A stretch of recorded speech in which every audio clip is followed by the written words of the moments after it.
Hello everyone. कुछ calculation show करने वाला हूँ जो कि बहुत इम्पोर्टेंट है उन लोगों के लिए जो अभी 18 साल के होने वाले हैं, मतलब जब भी आप इसको देख रहे हैं। And at the same time उनका जो बैकग्राउंड है, फैमिली का बैकग्राउंड है, वो गवर्नमेंट सर्विस वाला है। मतलब वो चाहते हैं कि गवर्नमेंट सर्विस की तरफ वो चले जाएं। कुछ लोगों के लिए सरकारी नौकरी ही सब कुछ होता है, क्योंकि उनके पापा मम्मी दादा परदादा नाना सब लोग गवर्नमेंट सर्विस में रहे हैं, तो उनके लिए इसके अलावा और कुछ है ही नहीं, यही उनकी ज़िंदगी है।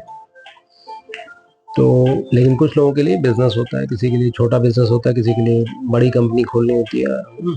तो कई तरीके की चीज़ें हैं, लेकिन ये बात उनके लिए है जो कॉम्पिटिटिव एग्जाम्स में अपना करियर बनाना चाहते हैं। तो क्या मिस्टेक्स लोग करते हैं, होता यह है कि 10th क्लास हुआ, बच्चे को पता ही नहीं है, अभी पेरेंट्स को पता ही नहीं है कि उसको गवर्नमेंट सर्विस में जाना है। तो और अब एक आध साल में वो 18 साल का हो जाएगा, तो उसका फोकस वहाँ पर होना चाहिए। पूरी पेरेंट्स का फोकस भी वहीं पर होना चाहिए कि इसको हमें इस डायरेक्शन में लेके जाएं। लेकिन बच्चा करता क्या है, 12th करता है, फिर ग्रेजुएशन करता है। कई बार बच्चे पोस्ट ग्रेजुएशन करते हैं, ग्रेजुएशन करते करते 5 साल और जिंदगी के निकल चुके होते हैं, और उसको पता ही नहीं कि भैया मुझे कॉम्पिटिटिव एग्जाम फाइट करना है। तो इसमें 2 कॉलम बी देखें और कॉलम डी देखें तो आपको पता लगेगा कि कॉलम बी उनके लिए है जो भी 17-18 साल के हुए। एक आध साल पहले उन्होंने 10th क्लास क्वालिफाई किया था, चाहे नंबर जितने बुरे आए हों, 50% आए हों, 40% आए हों, और भी कम आए हों, डजंट मेक एनी डिफरेंस। हाँ, इसका ये मतलब नहीं कि आप पढ़ाई ना करें, आप 60% ना लाएं, 70 ना लाएं, 80 ना लाएं, आपकी काबिलियत है तो जरूर लाइए, लेकिन एट द सेम टाइम आपको एक चीज़ दिमाग में साथ में रखनी चाहिए कि एकेडमिक एग्जाम्स में जितने मर्जी मार्क्स लेके आ जाइए, it will not give you salary. लेकिन कॉम्पिटिटिव एग्जाम में अगर आप क्वालिफाई हो गए, पहली बात तो क्वालिफाई होना बड़ा मुश्किल होता है क्योंकि कंपटीशन बहुत है, लेकिन अगर आप क्वालिफाई हो गए तो आपकी ज़िंदगी बदलती है। कैसे बदलती है? लेट्स से आपने बेसिक क्लरिकल एग्ज़ाम क्वालिफाई किया और आपकी सैलरी हुई 50,000 रुपये। Annual salary means 6 lakh rupees,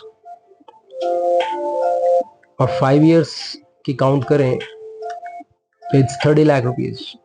keeping in mind inflation zero है, बट एक्चुअल में ऐसा नहीं होता, इन्फ्लेशन भी होता है, तो government time to time salaries revise भी करती रहती है। तो एक्चुअल में प्रैक्टिकली 40-50 या उससे भी ज़्यादा 55-60 लाख रुपए तक का मामला हो सकता है। हम एक 50 लाख रुपए की फिगर लेके चलते हैं समझने के लिए। अगर बच्चा 12th कर रहा है, ग्रेजुएशन कर रहा है, पोस्ट ग्रेजुएशन कर रहा है, और ज़िंदगी के 5 साल ग्रेजुएशन करते करते उसने ख़राब कर दिए, तो उसका 50 लाख रुपए का नुकसान हो सकता है। कैसे? वो ऐसे जो मैंने अभी आपको कैलकुलेशन समझाई। कई बार पेरेंट्स वेल ऑफ होते हैं, वो कहते हैं नहीं, हमारा बच्चा जितना पढ़ना है पढ़ने दो, और उनकी अटेंशन इस तरफ नहीं जा पाती।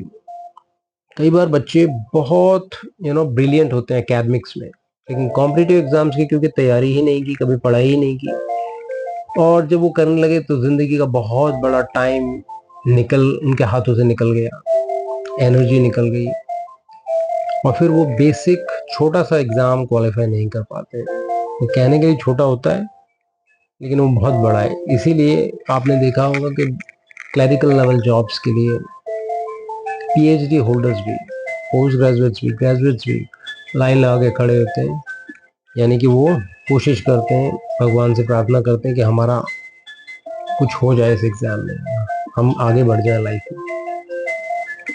ऑन दी अदर हैंड, एक बच्चा जो 12-13 साल का है, 14 साल का है, 15 साल का है, वो धीरे धीरे तैयारी शुरू करता है। By the time is 18, let's say 12-13 साल की उम्र में थोड़ा थोड़ा उसने पढ़ा। एकेडमिक्स में वो ज़्यादा परफॉर्म नहीं कर पाएगा, या नहीं कर रहा है या ना भी करे, सब चलेगा।